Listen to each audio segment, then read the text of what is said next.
Eu me chamo Yara.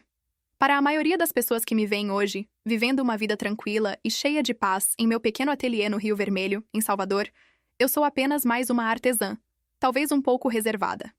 Mas poucos sabem o que está por trás do meu sorriso. Ninguém imagina o poço de traição e desespero que precisei escalar.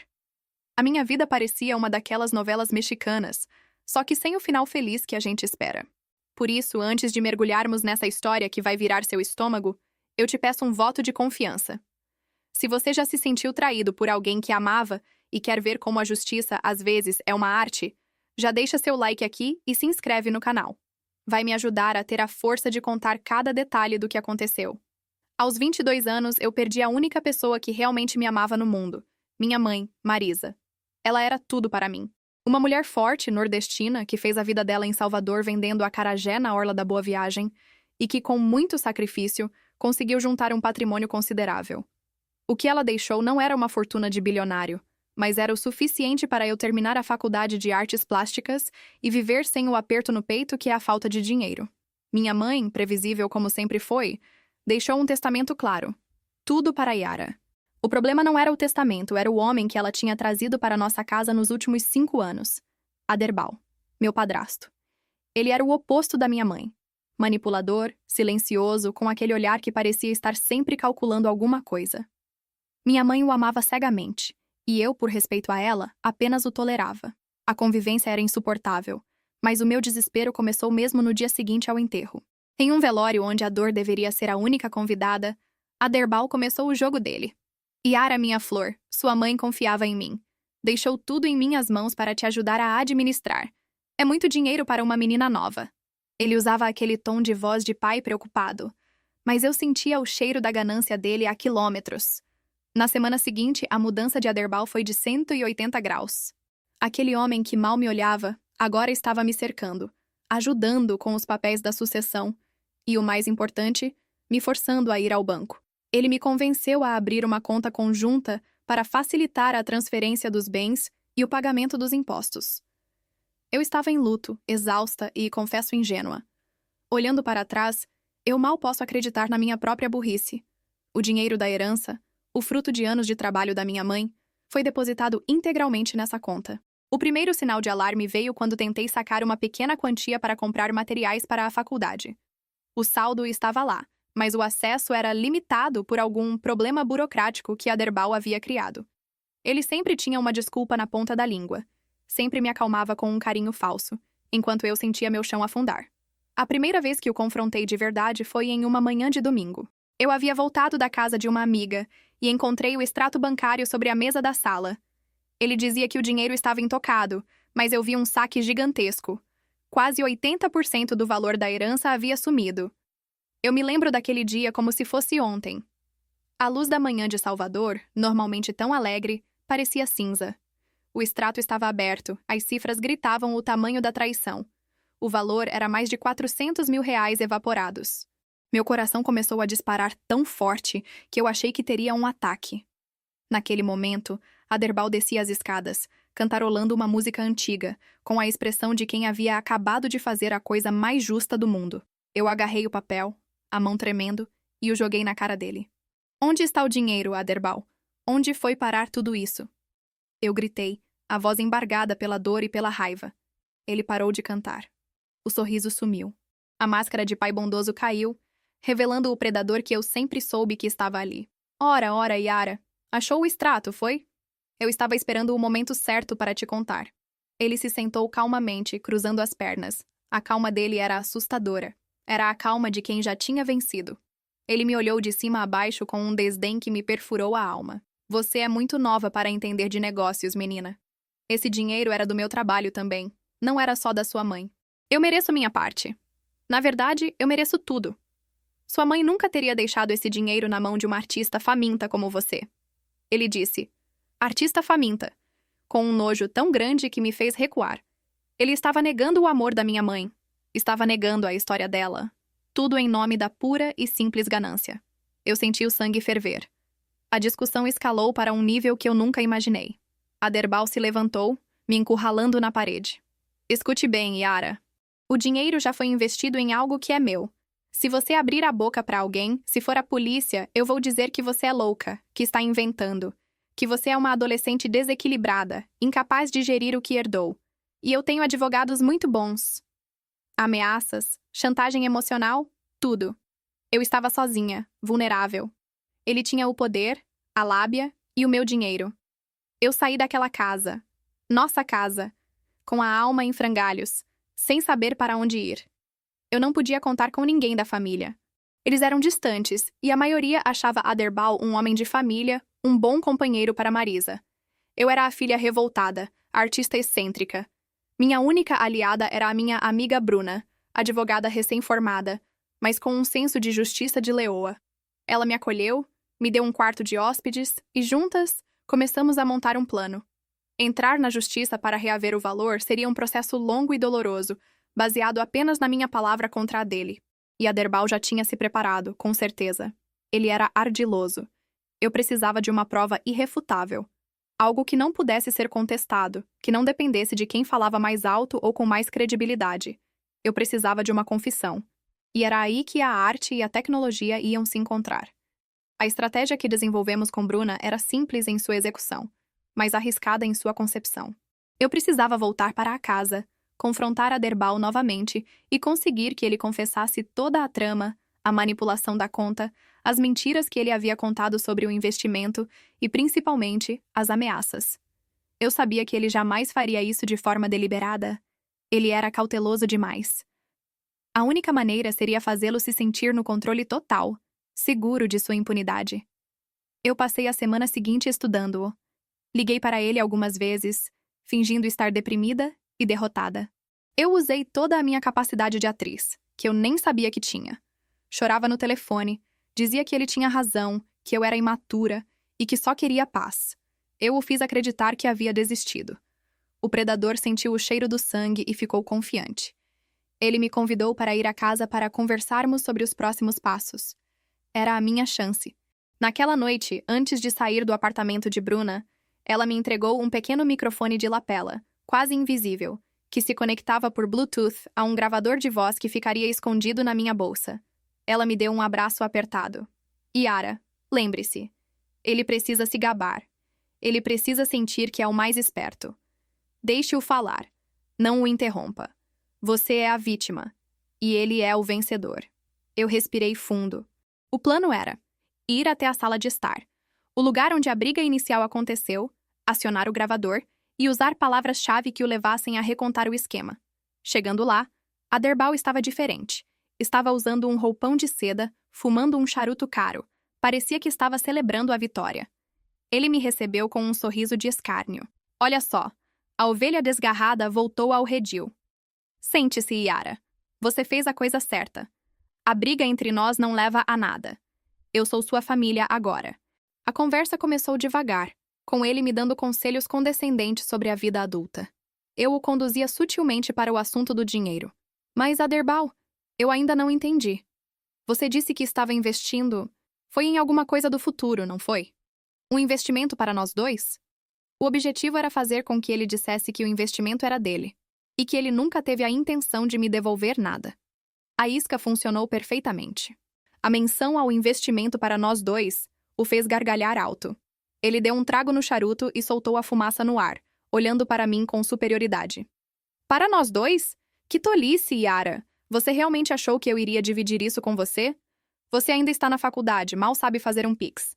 Eu tirei o dinheiro do seu nome porque eu sou o único capaz de fazê-lo render. Eu comprei um apartamento na Pituba, no meu nome, claro, à vista. Os juros que eu teria que pagar com o seu dinheiro seriam um absurdo. A herança da sua mãe, o dinheiro que ela deveria ter gastado comigo, agora está onde deve estar, seguro, comigo. A cada palavra meu estômago embrulhava, mas eu não podia demonstrar nada. Eu precisava mantê-lo falando. Eu olhei para baixo como se estivesse derrotada e murmurei. Então não há nada que eu possa fazer, Aderbal. Você venceu, eu perdi. Eu não tenho como provar que esse dinheiro é meu. E foi aí que ele soltou a pérola. A confissão completa. Aderbal se aproximou, colocou a mão no meu ombro com aquela falsidade dele e sussurrou. Não mesmo, Yara. Ninguém vai acreditar em você. A conta conjunta, a transferência que você assinou, tudo legalmente perfeito. Eu planejei isso desde o dia que sua mãe assinou o testamento. Eu sou mais esperto que você. Mais esperto que qualquer advogado. Eu tenho tudo sob controle.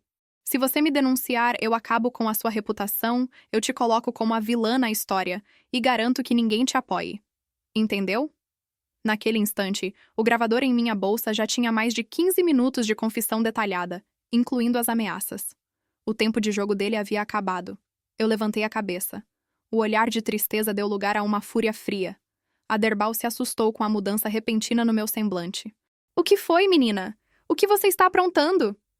Ele recuou um passo, a mão estendida como se fosse me bater. Foi então que eu realizei o meu cheque-mate. Eu tirei o celular da minha calça e, sem dizer uma palavra, acionei o áudio da gravação, o volume no máximo. A voz dele, clara e inconfundível, ecoou pela sala. Eu planejei isso desde o dia que sua mãe assinou o testamento. Eu sou mais esperto que você. O impacto foi físico. O roupão de seda, o charuto, a postura arrogante, tudo desmoronou. Ele pulou em minha direção, os olhos arregalados, tentando pegar o meu celular. Foi um movimento de luta corporal rápida e desesperada. Eu segurei o braço dele, o empurrei com toda a força que tinha e comecei a correr. A fuga da casa foi caótica. Aderbal gritava meu nome, me xingava com palavras que eu nunca tinha ouvido. Eu corria pela rua, o celular grudado na mão, o coração batendo no ritmo do pandeiro do bloco de Olodum. Eu corri para o apartamento de Bruna e, em 5 minutos, ela estava conectando o áudio a um sistema de criptografia e fazendo o backup em 3 nuvens diferentes. A confissão estava segura. No dia seguinte, a história mudou drasticamente.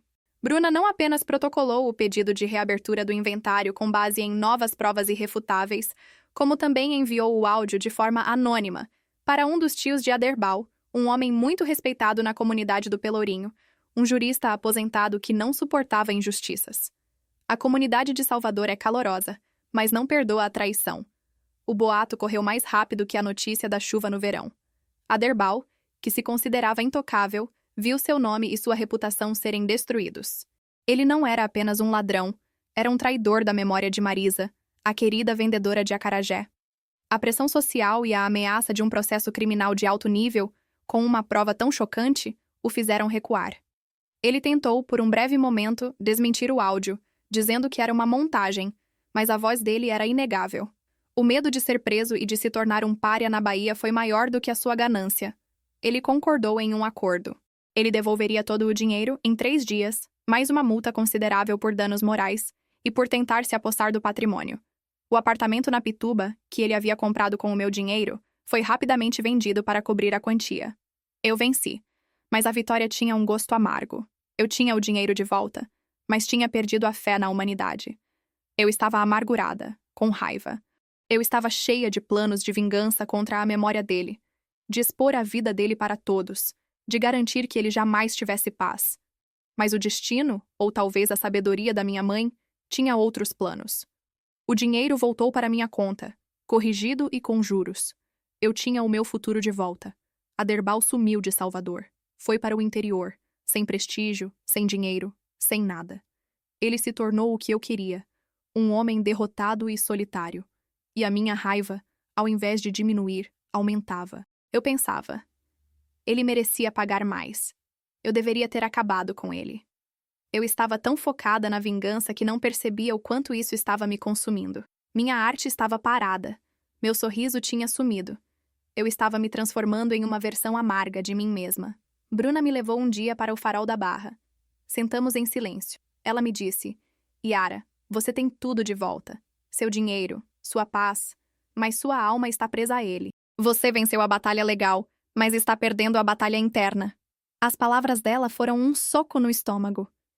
Eu estava gastando mais energia odiando-o do que construindo minha vida.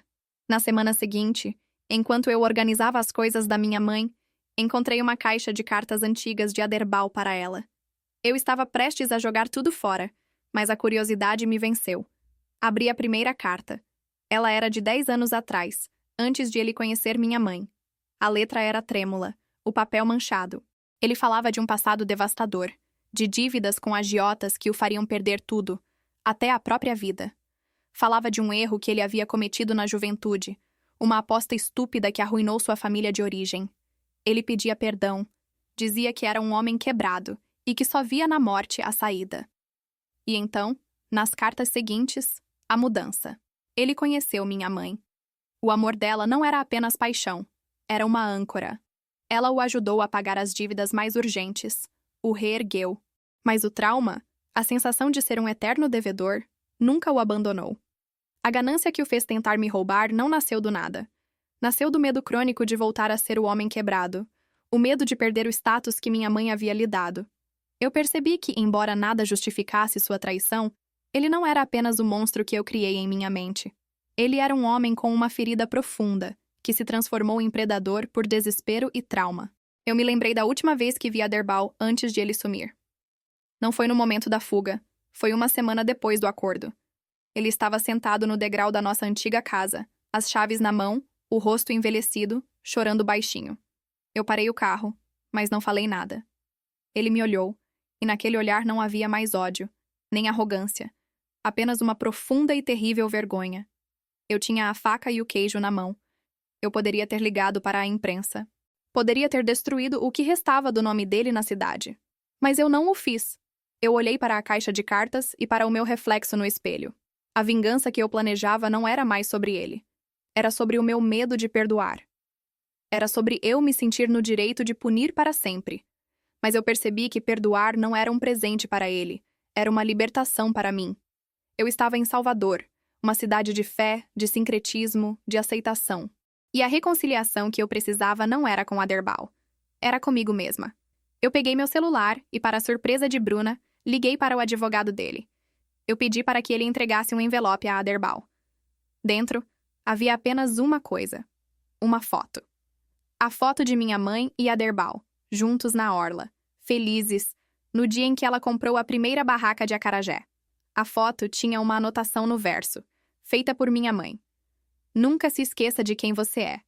Eu te amo. Eu não queria que ele voltasse a ser o homem que me roubou. Eu queria que ele se lembrasse do homem que minha mãe amou, do homem que ela ajudou a se levantar. Eu usei a minha vitória para dar a ele a chance de uma mudança de vida, de procurar ajuda. Meu dinheiro estava seguro, e agora, a minha alma também estava. Eu vendi a casa, comprei meu ateliê, e o restante do dinheiro foi o meu investimento inicial. A arte voltou a fluir. Eu sou Yara, a artesã que venceu a ganância com uma gravação, mas que escolheu a paz em vez da vingança eterna. E essa escolha, essa sim, foi a minha verdadeira obra-prima. E aí, o que você faria no meu lugar? Você teria perdoado ou teria exposto Aderbal ao mundo, garantindo que ele nunca mais levantasse a cabeça? Deixe a sua opinião aqui nos comentários. Quero saber o que o seu senso de justiça diria. E para mais histórias chocantes de viradas de vida, não esquece de ativar o sininho para não perder o próximo vídeo.